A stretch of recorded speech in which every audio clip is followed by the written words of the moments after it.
का अपना एक कांग्रेस की कमी कहिए या उनकी अपनी एक प्लानिंग कहिए कि कांग्रेस बहुत अंत तक जो है अपनी लिस्ट को, अपनी मीटिंग्स को, अपनी किसी प्रकार केंद्रीय चुनाव समिति की मीटिंग्स को, उसको पता नहीं क्यों वो बहुत ही गोपनीय तरीके से करती है और ये इसकी एक परंपरा सी होगी कांग्रेस की। इसी और शायद इस परंपरा से मीडिया कर्मी तो नाराज होते ही है, जो कांग्रेसी नेता है वो भी नाराज होते हैं। लेकिन जो जिस बात को शंकर प्रज्ञान जी भी कह रहे थे, दिग्विजय सिंह के खेमे की बात, ये कांग्रेस के लिए बड़ी चिंता की बात है। पीसी शर्मा जो नाम आपने लिया, लेकिन लिस्ट में जो आरंभिक तौर पर मैं भी नाम देख पा रहा हूं, इस लिस्ट में मुझे कमलनाथ का प्रभाव कुछ ज्यादा दिखाई दे रहा है। चाहे वो सागर से सुशील तिवारी का नाम हो, सत्यनारायण पटेल का नाम हो, या तमाम वो नाम, इसमें कई नाम ऐसे हैं जो कमलनाथ समर्थकों के हैं।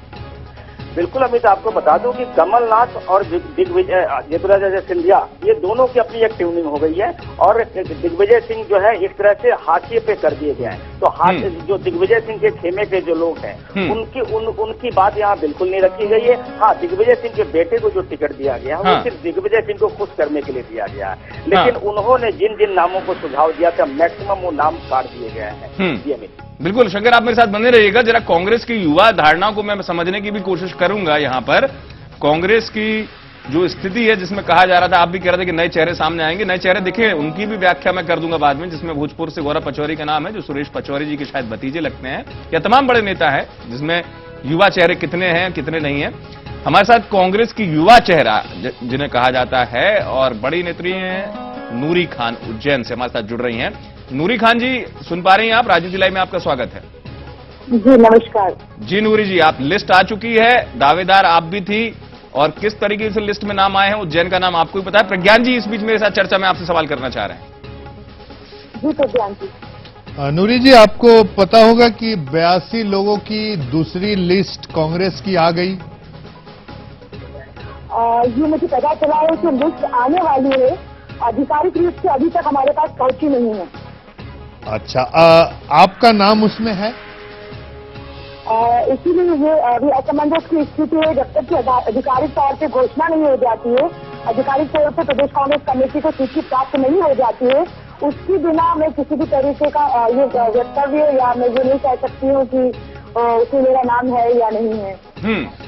नूरी जी, मेरा ये कहना था कि पिछले बार भी मैं गया था इंदौर, आप लोगों से मुलाकात हुई थी। आप एक कर्मठ कार्यकर्ता हैं, कांग्रेस की युवा हैं, माइनॉरिटी कम्युनिटी से आप ताल्लुकात रखती हैं, और इंदौर और उज्जैन के बारे में आपकी जानकारी भी अच्छी है, और राहुल गांधी का जो फॉर्मूला है उस फॉर्मूले में आप एकदम फिट बैठती है।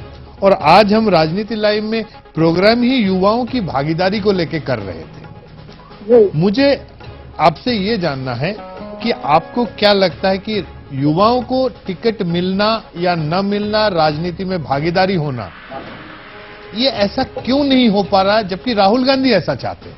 क्या कारण है? मध्य प्रदेश कांग्रेस ऐसा नहीं कर पा रही। देखिए, जो पहली सूची 115 नामों की आई थी, तो उसमें सिटिंग एमएलए रिपीट हुए थे।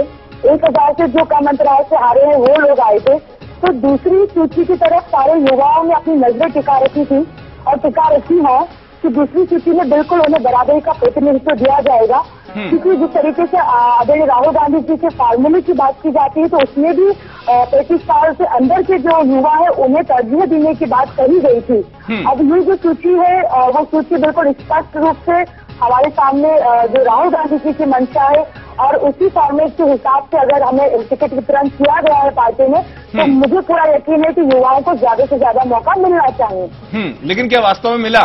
वास्तव में मिला? फिर युवाओं की परिभाषा क्या होगी? जो डिबेट मैं कर रहा हूं और राजनीति लाइव में हम जानने की कोशिश कर रहे हैं कि युवा की भागीदारी फिर क्यों नहीं हो पाती। या तो युवा चेहरे देखकर अपने आप को समझ लेता है कि उसके लिए कोई उम्मीद की किरण नहीं है, क्योंकि जिनको युवा पार्टियां मानती हैं वो दरअसल युवा नहीं होते।